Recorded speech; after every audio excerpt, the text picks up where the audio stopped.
Chers téléspectateurs Tandem TV, bonsoir. Je suis ravie de vous retrouver ce soir pour un nouveau numéro de votre émission Entre nous soit dit.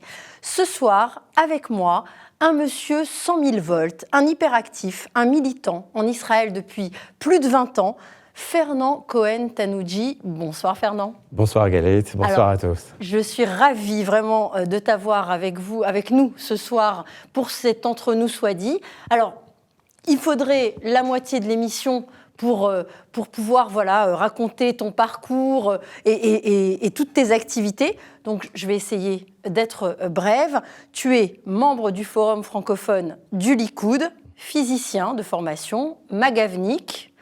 Tu es team leader au sein de l'association Sauveurs sans frontières qui est très active actuellement en Ukraine. D'ailleurs, tu as fait un voyage que tu étais venu nous raconter ici sur l'antenne de Tandem TV. Tu es directeur de l'association ELI. Alors, c'est une association très importante qui lutte pour la protection et contre les violences faites aux enfants. Et tu es bénévole au sein d'une association qui s'appelle Hashomer Hachadash.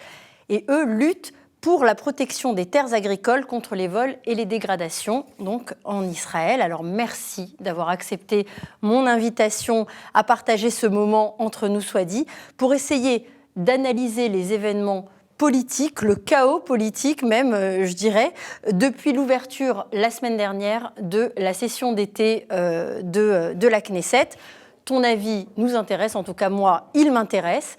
Je te propose qu'on commence tout de suite avec notre premier sujet. Avec plaisir. Alors c'est parti. Alors, la semaine dernière, ouverture de la session, donc lundi 9 mai, la session d'été de la Knesset. Et là, on assiste dès la première séance à une double motion de censure. Une première présentée par le Likoud, une deuxième présentée par le parti Chasse. Les deux qui n'ont pas abouti, puisque, surprise, la méchoute est faite, la liste arabe unifiée, qui ne fait pas théoriquement partie de la coalition, a voté contre ces motions de censure. On s'y attendait. Mais quand même, comment est-ce que toi, tu analyses ça ? Est-ce qu'aujourd'hui, on peut dire que la méchoute est faite fait partie intégrante de la coalition ? Elle a toujours fait partie de la coalition. Ah bon ? Bah oui. Il faut se méfier de ce qu'on voit. De façon théorique, on avait 60-60, avec 60 pour la coalition, 60 pour l'opposition. Mais tout le monde sait, et pertinemment sait, que la méchoute est faite, c'est-à-dire la liste arabe unie, sera là en permanence pour sauver Bennett, parce qu'elle a tout intérêt à sauver Bennett, et sa dernière volte-face vers la coalition, Bennett l'a sûrement payé très cher, encore une fois avec notre argent. Alors, toi tu dis que c'était prévu depuis le début, mais finalement quoi alors ? C'est pas Lapid qui est derrière tout ça ? Moi je voyais plus Lapid qui était derrière, qui avait tracté avec la méchoute est faite. Je crois qu'il faut laisser à Lapid l'endroit dans lequel il est très bien aujourd'hui, ministre des Affaires étrangères. Il se balade de par le monde et il dépense tous les mois des centaines de milliers de shekels pour se promener. Il est très bien dans son rôle, on va le laisser là-bas. Il est clair que la liste arabe unie et le parti RAM reçoivent tous les mois des sommes qui sont colossales. On a parlé des 53 milliards qui ont été alloués. Ça, c'est RAM. Oui, c'est la RAM, mais aussi la méchoute est faite. Ah, parce qu'ils ont quand même un public commun qui est le public des Arabes israéliens qui sont soit dans le Negev ou soit en Galilée. Et donc, dans ce cas-là, en fait, il s'agit plus ou moins quasiment du même électorat. Mais alors, finalement, est-ce que si RAM, alors je vais me faire un petit peu l'avocat du diable, mais si RAM n'était, oui, la méchoute est faite, si RAM n'était pas aujourd'hui dans la coalition, il faudrait quand même s'occuper, puisque tu parlais de ces villages du Negev ou de Galilée, est-ce que c'est pas de l'argent qui serait parti de toute façon vers ces populations, ou est-ce qu'il y avait rien qui a été fait depuis des années ? Alors, il faut être clair. On parle ici de gouvernance. Pendant 12 ans, le Likoud ne s'est pas occupé, ou presque pas occupé, ni des villages arabes de Galilée, ou ni des villages arabes bédouins du Negev, s'en est quasiment pas occupé, en disant, après tout, il est préférable qu'on monte une start-up nation, qu'on ait un afflux d'argent qui vient de l'extérieur, qu'on puisse créer des emplois et qu'on ait une économie forte. Et on verra ensuite les problématiques qui seront liées à l'intégration des Arabes. Alors oui, je vais être très très clair. tout le monde est conscient aujourd'hui au Likoud que d'avoir laissé ce problème de côté, aujourd'hui, on en paye les frais, et on en paye les frais, j'allais dire, 2 fois plus cher à 3 fois plus cher, car Bennett, pour rester au pouvoir, leur a accordé des montants qui sont exorbitants, que jamais le Likoud aurait pu octroyer. Alors, là, on a vu cette première journée de la session de la Knesset avec ces motions de censure qui ont donc été retoquées. Oui.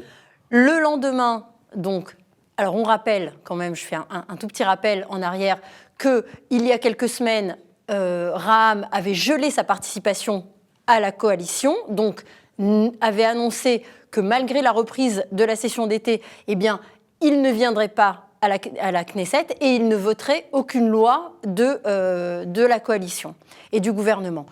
Donc, dans la nuit de mardi à mercredi, donc 2 jours après l'ouverture de la Knesset, Mansour Abbas et les membres de Raham se rendent à Moetzet Ashura. Donc, tu vas nous expliquer très rapidement ce qu'est Moetzet Ashura, une sorte d'autorité musulmane. De direction musulmane. Mais qui est à l'extérieur des frontières d'Israël.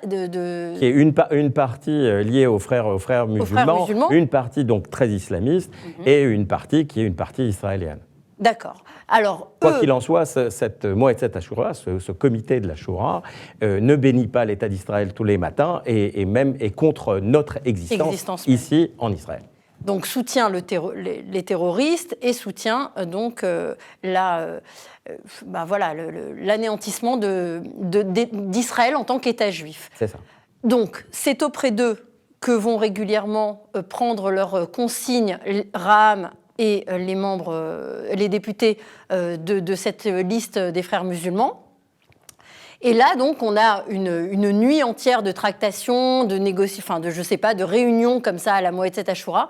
Et le lendemain matin, Raham vient à la Knesset, fait une sorte de conférence de presse un petit peu comme ça improvisée, où ils annoncent vouloir donner une nouvelle chance à cette coalition, réintégrer la coalition à part entière.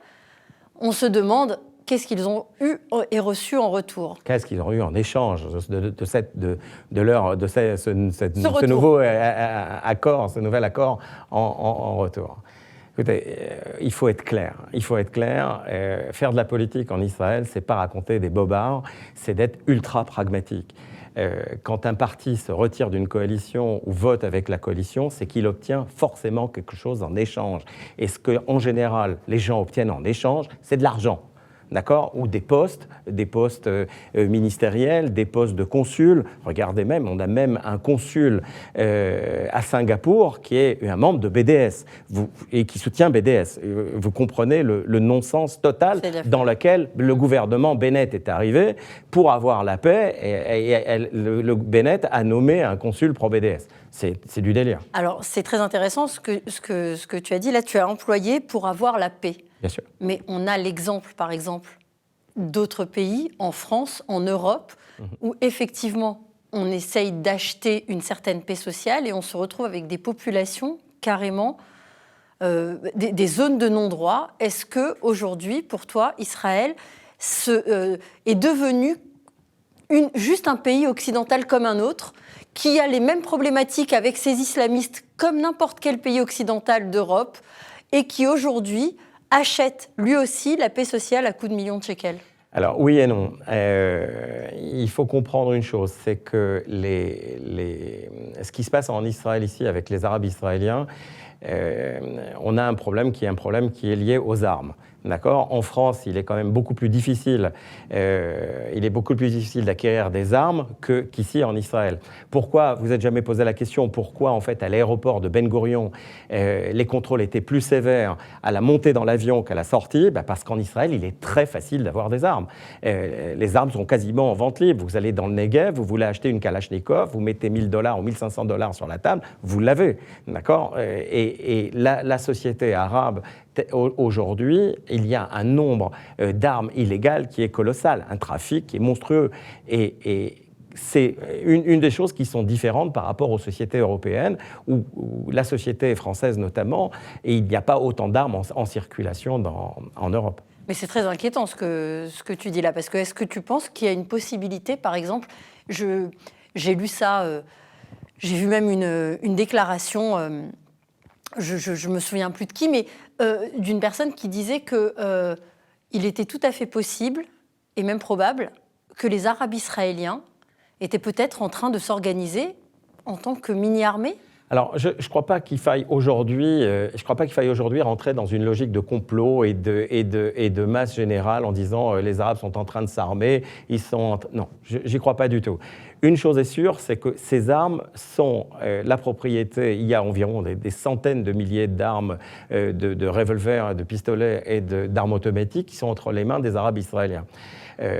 Encore une fois, on n'a pas été, je parle du Likoud de ces 12 dernières années, on n'a pas été assez ferme sur ces sujets en pensant que de toute façon, ils étaient en train de s'entretuer entre eux et ils n'allaient pas dans les villes israéliennes ou dans les villes juives pour s'entretuer. La réponse est oui. Durant ces 3 dernières années, Amir Ohana, qui était ministre de la Sécurité intérieure, a quand même commencé à faire le ménage. D'abord, en premier point, en créant ces forces de police qui étaient spécifiques pour entrer dans les villages, fouiller des maisons et en sortir les armes. Deuxième point, en créant aussi des points de police dans des villages arabes qui, jusqu'à maintenant, n'en avaient pas. Des villages arabes qui ont plus de 80 000 habitants ou 70 000 habitants ou 40 000 habitants, là où il aurait fallu déjà depuis très nombreuses années d'avoir un point de police d'autorité gouvernementale israélienne au sein de ces villages. Alors, toi, Fernand, tu es membre du Likoud, tu aspires à devenir Haver Knesset du Likoud, donc à être sur une place éligible dans la liste du Likoud. Exact. Donc, et je t'entends depuis quelques minutes répéter que pendant 12 ans, le Likoud a fait l'erreur de négliger tout ça. Qu'est-ce qui ferait... Est-ce qu'aujourd'hui, au Likoud, il y a eu une prise de conscience, et est-ce que s'ils reviennent au pouvoir, tu penses qu'ils vont faire différemment, ou est-ce qu'ils vont reprendre là où ils se sont arrêtés finalement ? Je vais être très très clair. Le fait d'être passé dans l'opposition et aujourd'hui d'être pieds et poings liés dans l'opposition, on l'a dit tout à l'heure, 60 plus 7 égale 67 pour Bennett, d'accord ? Donc aujourd'hui, quoi qu'il arrive, le Likoud ne peut strictement rien faire. Rien faire. Dans l'état actuel des choses. Il est membre de quasiment aucune commission. Et deuxième point, même s'il était membre de commission, sa voix ne compte pas. D'accord ? De façon tout simplement proportionnelle au nombre des députés. Oui. Donc maintenant, est-ce qu'il y a une prise de conscience du Likoud, c'est-à-dire des députés du Likoud en place ? La réponse est évidemment oui. Tout le monde a bien compris que, premier point, on avait un vrai problème de ce qu'on appelle meshilut en hébreu, c'est-à-dire de gouvernance.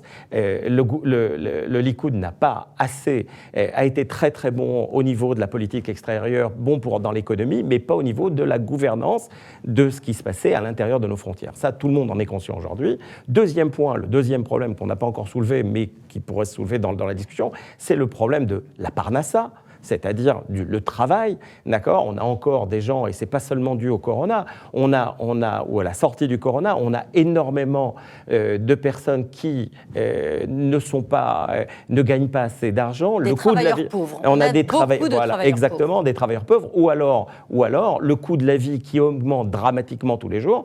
Et à mon avis, et au niveau de quasiment tous les députés du Likoud aujourd'hui, tout le monde en a conscience, et sur ces points-là, le Likoud devra se battre, et pas sur des sujets qui sont hors de sa portée aujourd'hui. C'est-à-dire qu'il est bon de dire « Ok, on va se retrouver, on va intégrer la Judée-Samarie, on va construire le 3e temple, on va attendre la Géoula du peuple juif. » Bon, écoutez, le Likoud n'est pas là pour construire le 3e temple, d'accord ? Autant la vie des rabbins, du Rambam, jusqu'à aujourd'hui, le Rav Ovadia Sofer, Zichronot Tzadik Levracha, Ovadia Yosef, la halakha est très très claire pour tous ces grands rabbins. C'est pas l'homme de construire le 3e temple, mais ça viendra directement de Kadosh Baruch Hu. Et je crois qu'il faut qu'on soit clair.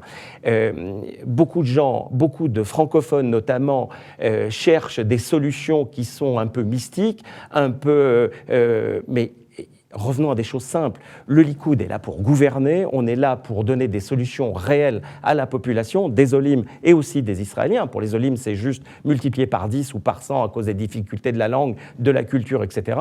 Mais avant tout, il faut la parnassa, la vie chère. Ce sont les choses majeures. Le pouvoir d'achat. C'est donc les choses majeures sur lesquelles il faut se battre aujourd'hui. Alors, qui aujourd'hui, pour toi, au sein du Likoud, représente cette tendance? Parce que, alors, tu l'as dit, on a eu Netanyahou pendant 12 ans, il ne l'a pas fait. Visiblement, c'est un libéral, c'est ça son ADN. Qui aujourd'hui, parce qu'il y a Nir Barkat qui émerge, mais Nir Barkat aussi, c'est un libéral. Qui, d'après toi, aujourd'hui, représente cette tendance sociale au Likoud? Alors, il n'y a pas vraiment de tendance sociale au Likoud. C'est-à-dire que tout le monde a pris conscience que la société israélienne, elle aussi, doit se développer de l'intérieur. D'accord ? Et pas seulement les 8% qui sont réservés, en fait, à la start-up nation et que 92% ne soient uniquement que des suiveurs de ces 8%. Donc, en fait, la prise de conscience, elle est collective. Il n'y a pas quelqu'un qui est plus social que d'autres. Moi, je parle en mon nom comme chacun des candidats aux prochaines primaires du Likoud, et le pan social est un pan qu'il va falloir mettre en avant lors de la prochaine Knesset numéro 25. Alors, comme le Likoud n'est pas capable de gouverner tout seul, on le sait, dans ce pays, aucun parti n'est capable de gouverner tout seul. Exact. Mais est-ce que le Likoud ne s'est pas un peu reposé, par exemple, sur des partis comme Chasse? Il n'a pas compté un petit peu trop sur les religieux pour faire, eux, le social, parce que eux, effectivement, ce sont des partis qui sont plus proches du social. Plus proches, qui œuvrent vraiment dans le social, tout simplement parce que leur population et leurs électeurs sont, le Likoud, la classe moyenne on peut parler, tu viens de parler d'une chose qui s'appelle Chasse, avec leurs affinités et leurs associations proches du terrain qui aident les populations. Énormément. Bien sûr, il n'y a aucun doute. Et on peut dire aussi de façon parfaite que Yossi Taïeb, le député de Chasse, est un homme qui travaille quasiment à H24. Peut-être le Shabbat se repose un peu, bien sûr, mais c'est un homme qui fait tout. Et les 3 députés avec lesquels je suis en rapport en permanence de Chasse sont des députés qui ont compris l'importance d'être liés au terrain. Le Likoud commence à le comprendre aujourd'hui, alors qu'il n'avait pas compris. Deuxième point, le Likoud est en train de comprendre que la notion des Olim Hadashim qu'il avait laissé totalement entre les mains de Lieberman, qu'est-ce qu'il a fait? Il a favorisé son propre électorat. Et donc, il a entré en fait tous les Russes dans les postes clés des municipalités, des grandes sociétés, des bureaux gouvernementaux, alors que le Likoud ne l'a pas fait. Et donc aujourd'hui, il y a une très grosse prise de conscience. Au Likoud, on a pris conscience aussi d'une chose, c'est que le secteur des Olim Hadashim est un vrai secteur, celui des Olim Hadashim francophones est un vrai secteur. C'est-à-dire que Yemina avait rentré Yom Tov Kalfon, je pense qu'on en parlera dans 2 minutes. Voilà, c'était mon prochain sujet. Voilà, Chasse a rentré Yossi Taïeb, et je suis le candidat des francophones au sein du Likoud. Alors justement, tu parlais de Yom Tov Kalfon, donc on continue notre petit déroulé chronologique par rapport à cette première semaine de retour des vacances parlementaires. Donc, on a eu, suite à Mansour Abbas, à la réintégration de Mansour Abbas et de Raham dans la coalition, Yom Tov Kalfon, qui s'est fait qui est le porte-parole, qui a été envoyé, encore une fois, sur tous les plateaux télé, radio, etc., pour faire une comparaison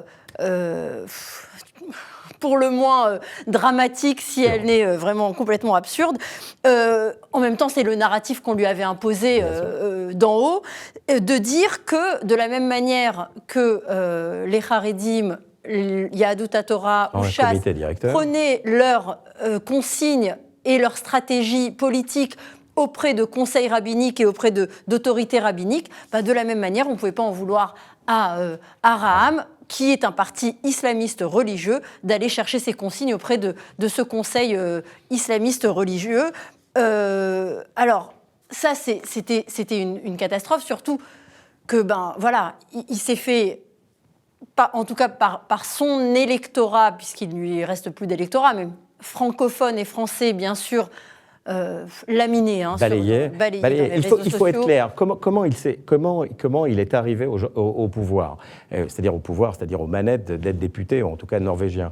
De maison en maison, il a fait ce qu'on appelle des hugbag, des réunions, avec en général des gens qui sont religieux. Il a été dans les synagogues et dans tous les cafés où étaient tous les francophones pendant des années. Il n'y a aucun doute qu'il a travaillé. Et je suis même sûr qu'au début, il a parfaitement cru à ce qu'il racontait, un sionisme religieux. Ah, mais c'est une évidence. C'est une évidence. Et je crois qu'il était complètement dans le trip. Et au moins au début, il n'y a rien à lui reprocher.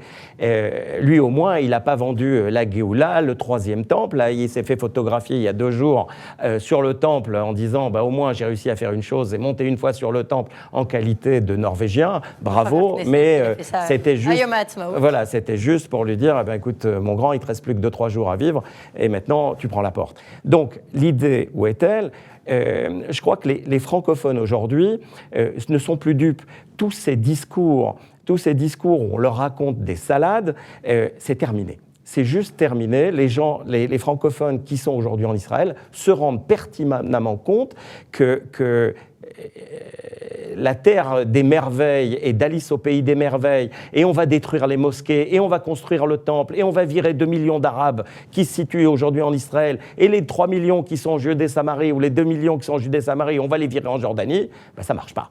D'accord ? Je crois qu'il faut comprendre que ce type de discours, c'est un discours digne d'évangélistes, de télévangélistes américains, et que l'époque de Calfon, ou l'époque de certains qui veulent vendre ça à des francophones aujourd'hui, mais cette chose-là n'existe pas. Aujourd'hui, c'est la coalition qui décide quelle va être la ligne d'un parti, même si c'est le plus grand. J'entends très bien ce que tu dis. Donc, toi, tu es en train de me dire, arrêtez de rêver, les Français. Absolument. Les Arabes, ils sont là pour rester. Absolument. C'est 25% de la population. Et il faut qu'on vive avec. Absolument. Sous certaines conditions. Il ne faut pas qu'on leur laisse le pays, et donc il y a des règles claires à appliquer et à leur faire appliquer. Et pas question non plus qu'on renonce au caractère juif de l'État d'Israël. Je ne vais pas dire ce que j'ai absolument pas dit, d'accord ? Mais ils sont là, c'est un fait. Et si jamais on doit, pour certains, les faire transférer soit en Jordanie, soit à Gaza, soit ailleurs, il faudra avoir de vraies raisons pour ce faire, parce qu'il y a des lois internationales et il y a des lois qui devront passer à la Knesset, notamment, par exemple, pour cette histoire du drapeau israélien, du drapeau palestinien qu'ils ont scandé. Ils se sont baladés dans tout Israël, Yafo, Jérusalem, Yafo, Akko, Haïfa, les universités. Ça, c'était Yom HaNakba cette semaine. C'était le 15, d'ailleurs, Yom HaNakba, il y a 2 jours, ou il y a 3 jours. Donc l'idée, où est-elle ? C'est que il va falloir prendre des mesures contre ça, et des mesures qui soient sévères. Ce n'est pas le fait d'emmener en prison. On va encore faire des martyrs, on va encore payer pour que des gens mangent ou fassent des diplômes, ou préparent des diplômes sur notre compte. Non, il faut tout simplement, pour en revenir sur ce point qui, à mon avis, est un point majeur ces derniers jours, il faut simplement dire, écoutez, vous prenez un drapeau palestinien, pas de problème, on vous retire les droits civiques. Simplement. Mon idée est très claire. On vous retire les droits civiques. Vous ne comprenez pas, vous faites de la récidive sur le drapeau. Ça veut dire que le fait de vous avoir retiré les droits civiques ne suffit pas. On vous retire la nationalité. Et sans une démarche comme ça, claire, on va arriver à une centaine, 200. Tous les autres comprendront très très vite qu'ils sont aujourd'hui dans le pays des Juifs. Point final. Alors, c'est très intéressant parce que d'un côté, tu nous dis, on doit vivre avec eux, mais on doit être ferme, nous s'imposer en tant que pays, État-nation, des Juifs, du peuple juif. Mais d'un autre côté, tu me dis, c'est simple, on fait des mathématiques et on voit très bien que s'il y a des élections demain, le Likoud, il se retrouve dans la même situation quasi que les 4 précédentes. Non, j'ai absolument pas dit ça. Aujourd'hui, il est clair que Yamina est laminée. D'accord ? Lamina est complètement laminée. Guidon Sarr le sera très certainement. Très bien. Donc déjà, sur la table, on a déjà 7 et encore quasiment 7 mandats. Ça fait 14 mandats. le Likoud doit absolument récupérer ses mandats. C'est exactement. Et il est aussi possible que Ben Gvir, qui est un peu quelque part le chouchou des francophones, parce qu'il a un peu une grande gueule, parce qu'il dit aussi des choses qui sont claires. Et parce qu'il est sur le terrain. Et parce qu'il est sur le terrain, présent sur le terrain, et qui se bat sur le terrain. Pour ça, je le rencontre très souvent sur des chaînes de télévision israéliennes, et il n'y a aucun doute, c'est un homme qui se bat et profondément. Mais aujourd'hui, il n'est pas du tout sûr qu'il ait 4 mandats. Il a été élu grâce aux voix du Likoud la dernière fois. Donc, à mon avis, le Likoud... En s'alliant avec Smotrich, on le rappelle. Absolument. Mais il n'est pas du tout évident que Benjamin Netanyahou ou son successeur, si il y a un successeur aux prochaines élections, décide de faire encore une fois un transfert de voix du Likoud vers Ben Gvir. Et donc, là où j'allais, je faisais un peu de politique fiction, puisque là, on voit très bien que même Mansour Abbas, la semaine dernière, a menacé de rendre public les accords que lui avaient proposés Netanyahou et le Likoud. Oui. On se dit, est-ce que toi, aujourd'hui, dans ta logique de dire les Arabes, ils sont là, il faut qu'on vive avec eux, il faut qu'ils aient des droits, il faut qu'on les intègre, est-ce que ça pourrait aller jusqu'à intégrer à une coalition de droite un parti arabe ? Alors, je vais être très très clair. Quand je suis arrivé en Israël, je suis arrivé à l'âge de 33 ans. J'étais donc marié, père de 2 enfants. Je voulais porter l'uniforme de Tsahal, d'accord ? Et j'étais exempté. Et j'ai fait des pieds et des mains, et voire plus que ça, pour être combattant de Tsahal et combattant Magav. À Magav, je me suis rendu compte que dans la Jeep, j'avais un druze, j'avais un musulman, il y avait un juif et il y avait un chrétien ou un tcherkessi. OK ? Et ça veut dire quoi ? Que c'est ça, la société israélienne. Il faut vivre avec. Et il y a des musulmans qui sont fiers d'appartenir à l'État d'Israël. Et c'est cela qu'on doit garder, qu'on doit favoriser. Alors très bien, des représentations à la Knesset, parfait. Mais est-ce qu'il faut qu'ils soient aux manettes ? Ça veut dire quoi, être aux manettes ? Ça veut dire qu'aujourd'hui, la coalition actuelle dépend de Ra'am, du bon vouloir de Ra'am. De Ra'am et de la Meshutefet, des deux ensemble, puisqu'ensemble, ils ont la majorité absolue à 67 sièges. OK, alors voilà, ils dépendent d'eux. Est-ce que ça, c'est une situation acceptable pour une coalition de droite, par exemple ? C'est inacceptable dans l'état actuel des choses, c'est une évidence. L'État d'Israël ne doit pas dépendre d'un parti islamiste, c'est sûr. Est-ce que demain matin, le parti du Likoud doit intégrer un musulman arabe israélien, mais bien sûr qu'il y en a. Il y en a. Et il y a aussi des druzes. Et il est évident que oui. Bien sûr. Il est évident que oui, sans aucun doute. Bien sûr. Je parle vraiment de partis islamistes qui sont là, qui sont, on va dire, anti-sionistes, mais qui se retrouvent aussi à profiter du système pour pouvoir faire avancer leur agenda. Alors, il est clair, la deuxième chose, c'est que les lois existent déjà concernant le retrait de ces partis-là de la Knesset. Ces lois-là existent, simplement elles ne sont pas appliquées. Elles ne sont pas appliquées, et je crois qu'Israël a un vrai problème existentiel, quelque part, qui se rapproche en fait de ce qui se passe aujourd'hui. On est tout le temps en train de se justifier. On est tout le temps en train de se dire, regardez, chez nous aussi, on a des députés arabes. Ils nous crachent à la figure toute la journée. Ils font des lois qui sont quasiment anti-israéliennes, anti-sionistes, mais c'est pas grave, on les a. Vous voyez, on est gentil et on s'excuse et on est gentil. Et bien aujourd'hui, à partir d'aujourd'hui, il ne faut pas être gentil.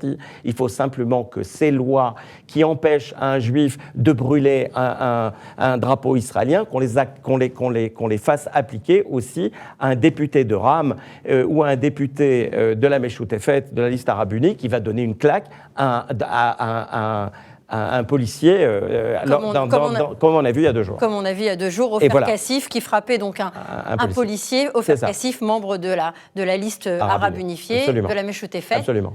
Et ça, c'est inacceptable. C'est inacceptable. Et qui n'a d'ailleurs absolument pas été inquiété au moment où on tourne cette émission. Voilà. Est-ce que... Alors, pareil, je pars un peu dans de la politique fiction, parce qu'on voit qu'aujourd'hui, une coalition de 60-61, c'est intenable. Pour pouvoir gouverner ce pays, il faut une coalition bien plus large. Si on fait on repart à de nouvelles élections, le parti de Guidon Sa'ar, Tikva Hadasha et Yamina sont effacés. Absolument. Parce que leurs électeurs reviennent au bercail, entre guillemets, et revotent. Donc on se retrouve avec une coalition de droite, disons, de 65, 66, 67 députés. C'est ça. Est-ce qu'il est possible que dans ces conditions-là, dans le cadre d'une coalition élargie, on se retrouve aussi avec le Likoud qui prend comme soutien extérieur un des partis arabes? Alors, il y a un autre point qui n'est pas évoqué ici et que je voudrais souligner, c'est le nombre d'électeurs du Likoud qui n'ont pas été votés. D'accord ? 200 000. On évalue ça à 200 000. Entre 200 et 400 000. Personne ne sait si c'est plus proche de 400 ou 200. Peut-être que c'est peut-être le milieu vers 300 ou ça. Mais est-ce que ce sont des déçus de Netanyahou, ceux-là ? Ce sont forcément des déçus du système ou des gens qui simplement avaient la flemme parce qu'on était au mois de mars, parce qu'il y avait Pessah, parce que c'était pas le bon timing. Et allez savoir, c'est peut-être ça et ça, ou peut-être parce que le Likoud n'avait pas organisé assez de taxis pour aller les chercher de la maison. Mais ça peut être aussi simple que ça. Oui. D'accord ? Un échec ou une réussite, ça peut être des fois aussi simple que ça. Donc, quoi qu'il en soit, c'est peut-être un mélange de tout ça, ou une somme de toutes ces raisons. Une chose est sûre, c'est que si jamais il y a 300 000 personnes ou 400 000 personnes supplémentaires qui viennent voter au Likoud, vers le Likoud, pour le Likoud aura plus de 40 mandats, plus de 40 sièges, pardon, et dès l'instant où il y a plus de 40 sièges, il sera beaucoup plus facile au Likoud de monter une coalition qui soit solide. Bien sûr. Alors, on continue dans notre chronologie de la semaine. Ça a été une fin de semaine très, très compliquée parce que dans le contexte des attentats de ces dernières semaines, depuis pendant tout le ramadan avec les émeutes, etc., le mont du Temple, les 19, malheureusement, Israéliens qui ont été tués, on a nos forces, notre armée, nos forces qui ont multiplié les opérations à Jenin notamment, puisque la majorité des terroristes venaient de Jenin. Et on a eu malheureusement un drame. Une journaliste d'Al Jazeera, Shirin, je ne me souviens plus son nom de famille, la journaliste d'Al Jazeera depuis 20 ans qui couvrait vraiment le conflit israélo-palestinien, qui est prise dans un échange de tirs entre Israéliens et entre les forces de l'ordre israéliennes et les terroristes palestiniens, et qui se prend une balle en pleine tête et qui meurt. Et là, on a assisté donc à un tollé international pour condamner Israël dans sa lutte contre le terrorisme. Alors, pourquoi je t'en parle ? Je t'en parle parce que ça a donné lieu donc vendredi à un enterrement qui a eu, dans lequel les images ont été terribles de policiers israéliens qui frappent ceux qui portent le cercueil de cette journaliste. Un cortège qui est vraiment tout le contraire de ce qu'on pourrait voir à un enterrement. Et on a eu droit donc pendant pareil à tout le monde entier qui a vu ces images et qui a été outré. Est-ce que toi tu penses qu'on aurait pu faire autrement ? Est-ce que tu penses que les forces de l'ordre n'avaient pas le choix, ou est-ce que tu penses qu'on n'aurait absolument pas dû être présent ? Alors, je vais répondre à 3 niveaux et de façon très très claire. La première chose, les images ne sont jamais pro-israéliennes. D'accord ? On a toujours un militaire avec une arme, on a toujours devant une femme et un gosse, on a toujours devant ici un journaliste ou une journaliste, et ces images ne sont pas bonnes pour nous. Donc il faut apprendre à vivre avec. Ça, c'est le premier point. Maintenant, la police fait son travail, les forces de sécurité font leur travail, les Magavnikim qui étaient présents sur place ont fait leur travail, et maintenant il faut arrêter de s'excuser. Il faut arrêter de s'excuser. La France, quand il se passe un problème en France, la France, elle s'excuse devant personne. Les États-Unis, quand il se passe un problème aux États-Unis, elle s'excuse devant personne. Pourquoi Israël serait obligé de s'excuser sans arrêt ? Ça suffit, d'accord ? On existe, on n'a pas à s'excuser. Il y avait des émeutiers pendant cet enterrement. Est-ce que les flics auraient dû être là ou pas ? C'est inutile. Ils étaient là, ils ont fait régner l'ordre. Les gens qui les ont caillassés et qui ont envoyé des pierres sur les forces de l'ordre devaient être arrêtés. C'est ce qui a été fait avec image ou sans image. On n'a pas à s'excuser. La police a fait son devoir et nous soutenons les forces de l'ordre. Alors toi, tu soutiens les forces de l'ordre, mais le ministre de la Sécurité intérieure actuel, Omer Bar-Lev, ne les a pas soutenus. Mais pourquoi ? Je ne sais pas. La méchoute est faite. À cause de la méchoute est faite. D'accord. C'est toujours le même problème. Et je crois qu'on a tous compris que Bennett a descendu son pantalon, d'accord, il a descendu complètement son pantalon, et ainsi que tous ses ministres et tous ses députés, qu'ils soient norvégiens ou pas norvégiens d'ailleurs. Et je crois que, peut-être qu'il a l'impression d'être chez un proctologue, d'accord, mais je crois que c'est pas le cas. Je crois que la méchoute est faite et Ram adore le voir comme ça. Alors, est-ce que Israël a des chances un jour de pouvoir remporter une bataille de l'image, ou est-ce que c'est de toute façon c'est mort et il faut, comme tu le dis, ignorer tout ça et continuer comme si on n'était pas critiqué? Et il est évident, tant en Ukraine ou en Israël ou partout dans le monde, la zone militaire des médias est une zone militaire de la même façon. On voit bien comment ce qui se passe aujourd'hui dans le monde entier, les médias ont un poids militaire inconditionnel, voire même prépondérant. Simplement, il faut avoir une position qui soit ferme. Et aujourd'hui, avec Bennett et avec son gouvernement, on a affaire à des gens qui sont à quatre pattes. Et ça, malheureusement, ça fait tendre le pays vers d'autres émeutes. Et ça permet aussi aux Arabes israéliens ou aux Palestiniens du coin de penser que le gouvernement est faible, à juste titre.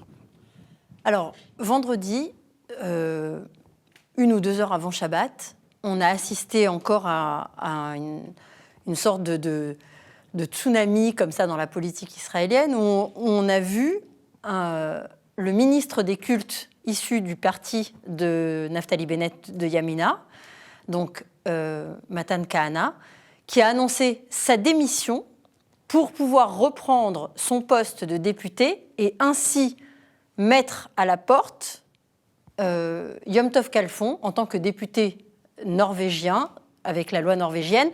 Donc, si le ministre démissionne de son poste, reprend son poste de député, donc le député norvégien, donc Yom Tov Khalfon, est remercié, gentiment remercié, après avoir vraiment n'avoir pas ménagé ses efforts pour soutenir cette coalition et tout ce en quoi il croyait. Il a renié tout ce en quoi il croyait pour soutenir cette Bennett et Shaked dans leur combat pour la survie de cette coalition. Et il s'est fait remercier comme un malpropre. Il n'y a vraiment pas d'autre mot. À 1 heure de Shabbat, alors ils ont un peu fait passer... Ils lui ont un peu passé la pommade en faisant des jolis tweets, qu'il était extraordinaire, qu'il avait fait plein de choses bien, etc. Mais n'empêche qu'aujourd'hui, il est dehors, alors que ses électeurs francophones, depuis des mois, l'exhortaient à sortir la tête haute. Il n'a pas écouté et il est sorti la queue entre les jambes.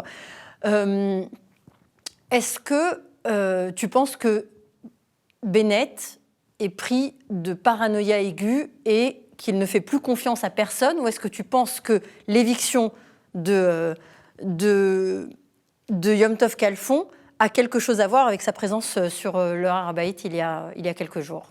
Je crois pas. Je crois que Khalfon a été au maximum de ses possibilités. Je pense que tout le monde s'est rendu compte au sein de Yamina que Khalfon ne représentait plus aucun francophone, que tous les francophones l'avaient lâché parce que lui-même avait lâché ses valeurs et qu'en fait, il ne représentait plus rien. Mais il faisait le job. Il faisait le job. Non, il avait... Il y a un double problème. Quand quelqu'un ne représente plus personne au sein d'une coalition ou au sein d'un parti, pas simplement le fout dehors. Et je crois que tout le monde a compris que Khalfon ne représentait plus personne et n'avait plus d'électorat. Donc il valait plus rien. Donc il a eu ce qu'il méritait. Alors est-ce que c'est qui alors le prochain sur la liste? C'est Bennett, parce que Bennett il représente quasiment plus personne. Et effectivement, il va Voilà. Malheureusement, j'ai une idée un peu différente. Je crois que ce gouvernement ne pourra tomber malheureusement qu'un seul cas de figure. C'est si jamais on était attaqué par Gaza ou de façon conséquente. S'il fallait faire une opération militaire. Voilà, s'il fallait faire une grosse opération militaire d'envergure, avec des morts, surtout du côté palestinien. Et donc, dans ce cas-là, sa coalition exploserait, puisqu'en fait, Éram et la Mechout Tefet sortiraient immédiatement de la coalition.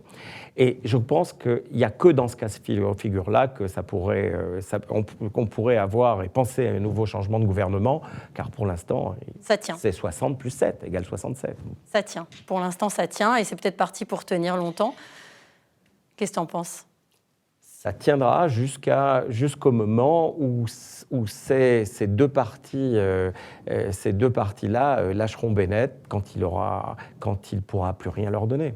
Ou alors lorsqu'il fera agir Tsahal contre leur peuple. Est-ce que toi, tu ne penses pas que, par exemple, quelqu'un comme Ayelet Shaked va à un moment donné atteindre très loin sa ligne à elle, sa limite, sa ligne rouge? Est-ce qu'elle est en train de négocier? Est-ce qu'il est possible qu'elle soit en train de négocier une place au Likoud? Est-ce qu'il est possible qu'elle revienne au Likoud? Alors, il faut être très clair. Aujourd'hui, au sein du Likoud, tous les députés de la coalition existante sont tous en pourparlers avec le Likoud. Tous sans exception. Ayelet Shaked inclus. Tous sans exception. C'est une évidence. Les chefs aussi, non. Pas Bennett, pas Sahar. C'est possible. Tout le monde parle avec tout le monde, d'accord ? Tout le monde parle avec tout le monde de façon très claire, il n'y a aucune animosité. Guidon Sarr, je l'ai rencontré il y a encore quelques jours. Tout le monde se parle. Dans les coulisses, C'est même pas dans les coulisses, tout le monde se parle normalement. Est-ce que de là à dire qu'une partie de l'équipe de Guidon Sarr reviendra au Likoud, c'est possible. Est-ce que le Likoud les acceptera et est-ce qu'il faut leur garder des places réservées? C'est une autre histoire. Je ne suis pas très sûr que ça se fera. Mais de la même manière que Silman, c'est aujourd'hui de notoriété publique, elle a eu une place au Likoud, même une promesse de poste. Est-ce qu'Ayelet Shaked aussi, elle pourrait revenir, ou est-ce qu'elle a été trop loin au niveau de la politique israélienne, tout peut arriver. Tout peut arriver. Tout peut arriver. Je crois que rien n'est de la politique fiction. Voilà. Bon. Est-ce que c'est pas un petit peu prendre les électeurs pour des lapins de 3 semaines? Non, parce qu'en fait, le système électoral israélien est basé sur une proportionnelle, avec des listes. D'accord ? Donc en fait, c'est pas un parti, à moins qu'il ait plus de 61 députés, mais un seul parti ne peut pas les avoir. Donc il faut forcément qu'il y ait une coalition de 2 ou 3 partis. Donc en fait... il y a des tractations sont sans fin et sont permanentes. C'est-à-dire sont permanentes. Même pendant le mandat, certains partis peuvent demander plus d'argent pour telle ou telle association, etc. Donc, alors, est-ce que ce système n'est pas arrivé un petit peu au bout du scotch? Pendant assez longtemps, les francophones pensaient que c'était le système français qui était le meilleur système du monde, et ils se rendent compte... De la Ve République. De la Ve République, pas de la 4e, puisqu'on se rapproche en Israël de la 4e et pas de la 5e. Oui. Donc les francophones qui sont arrivés, notamment ces 10-15 dernières années, pensaient que le système français était le meilleur système du monde.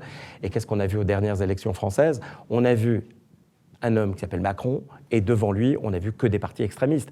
Donc, il faut comprendre une chose, c'est que même les 2 plus grands partis de l'époque, le Parti socialiste et les Républicains, ont quasiment disparu. Ouais. Donc, revenons sur Terre. Aujourd'hui, le système israélien, c'est un des meilleurs du monde, et c'est celui qui marche. Alors forcément, il y a des coalitions, forcément, il y a des arrangements, forcément, il y a des tractations en permanence, et il y a des négociations en permanence. L'idée force étant de ne pas faire des négociations avec des personnes qui veulent détruire le caractère juif et imposer d'autres lois que celles de l'État d'Israël tel qu'il est défini dans sa Constitution. Merci Fernand. Dernière petite question, vraiment on a terminé. Merci beaucoup pour toutes ces analyses très éclairantes et très intéressantes.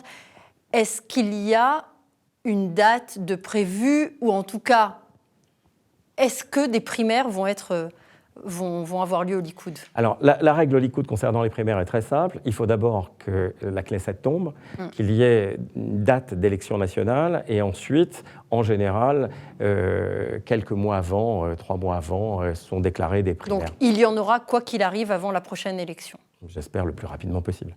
Très bien. Merci beaucoup. Merci d'avoir accepté mon invitation. Merci pour ce moment entre nous, soit dit. Merci. À très bientôt.